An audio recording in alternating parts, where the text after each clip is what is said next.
So our first ingredient for success, and a really obvious one, but one that is hard to master, and we've referred to it in many different techniques, and it's omnipresent in your riding, or should be, and that is looking. You go where you look to a larger degree. So looking through corners when we're approaching the entrance to a corner, not looking down and infinitely checking different line choices, but looking through to the exit point will set you up for success. So we know we need to look up, but what happens is the trail makes us look down. Trees on the inside of corners, flat spots on the way out of corners, and low points on the trail, all areas that catch our eye and make us look into where we shouldn't be rather than up to where we should be. So as you come in, keep your eyes scanning down the trail, and remember to scan away from your front wheel and up the trail rather than back down towards your front wheel. It just keeps your head up, keeps you looking through, and really keeps that focus on where you want to be going and what you're doing, rather than, as Rich said, trying to pick out that little minuscule detail going through the trail. We also know that by looking further ahead, sense of time perception is going to change. The further I look down the trail, the slower things are coming at me. If I drop my head in a corner, some other knock-on effects can be quite negative. It's quite easy to flinch when you see something on the trail surface and give your bars a little wiggle or a jiggle just to go around something in a corner. And as we'll look at in a minute, that's a really good way to make your tyres wash out. That little quick knee-jerk reaction, or in this case reaction of our hands flicking, just to negotiate a small insignificant feature on a trail that's drawn us in, a performance cue that we could have looked through, can upset the whole apple cart right at the start of the process. So even when a bike is leant over dramatically and my weight is inside the line, which hopefully it won't be, and we'll look at both these elements later, there's a fair amount of grip there. If I happen to look down at the trail and see one of those big scary wet roots that I've read all about, and I know that they're going to cause me upset, and I decide to steer around at the last minute, that effective long edge I've got giving me grip can suddenly disappear.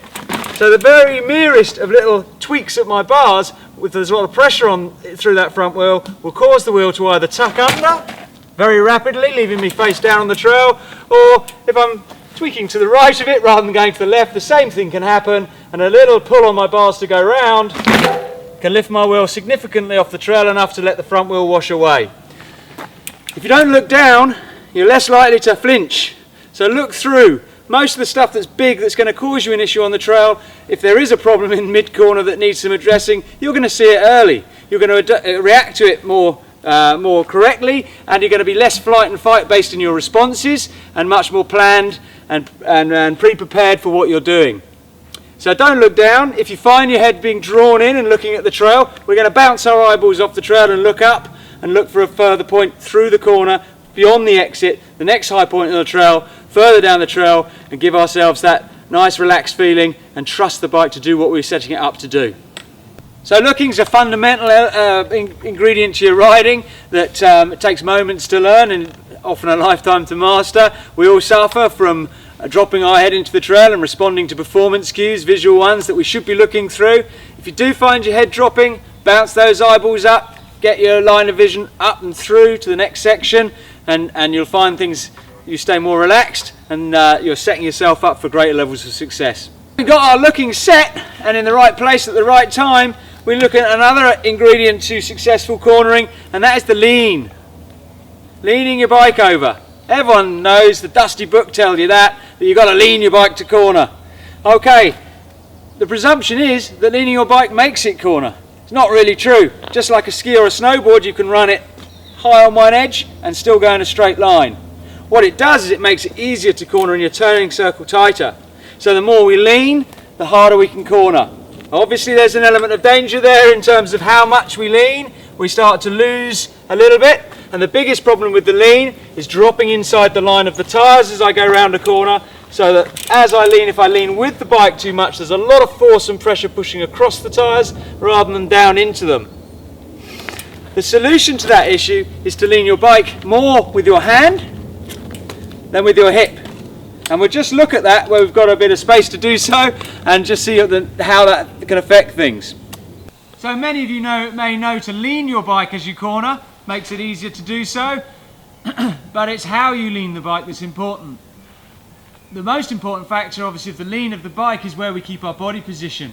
And I want my body position up over my tyres, pushing down into them as much as possible. If I lean the bike with my hips as I corner and push the bike over thus, I tend to counterbalance my upper body across the top of the bike.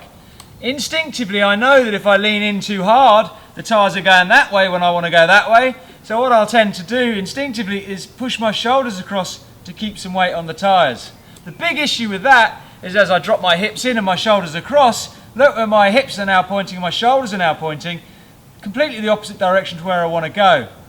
To free up my body to twist through the corner properly and make most use of that lean and drive through the bike, I need to free up, get past the saddle, get away from the saddle, and as I lean the bike, stay over the centre line. The easiest way to do that is to focus on pushing the bike over with my hand, not my hip. Similar to carving on skis or a snowboard, as we advance our cornering technique and start to carve our corners, we initiate the turn with a change of edges. So I'm changing edges of tyres just as I would my skis or a snowboard to initiate a turn. The added advantage of pushing the bike over with my hand and not my hip is not just my body positioning, but also the pressure through the bike. I start to, as I go into a corner, have a slight emphasis to forwards front wheel pressure. I don't want to lunge forward onto it, but I can get that extra edge pressure on the front tyre which is going into the corner as I push the bike over with my hand rather than flick it across with my hips. Just that look and lean might be enough to get us through some corners, and all I'm going to do for this first corner is look at that, putting those two bits of the recipe in place. It doesn't mean I'm going to have the best cornering technique in the world, but we can see straight away that those two elements are pretty damn important into getting around corners and will help us when we add in some extra bits of magic to make those corners really good. So merely looking to where I want to go and leaning the bike over. So all Richard's doing here as he comes in is looking and leaning, and that's enough to get you around the corner in the very basic trail sections that you want to ride. So just on a simple piece of trail, a simple corner, just two elements of the five we're going to look at, two ingredients are enough to get me round. Luckily for me, or unluckily for some, not all trails are this basic and simple, and not all corners are that nice and fluid and nice and easy to get round. So what we're going to look at is spicing that recipe up by putting in some more ingredients that are really going to make it a successful cornering technique, which will work wherever I'm riding.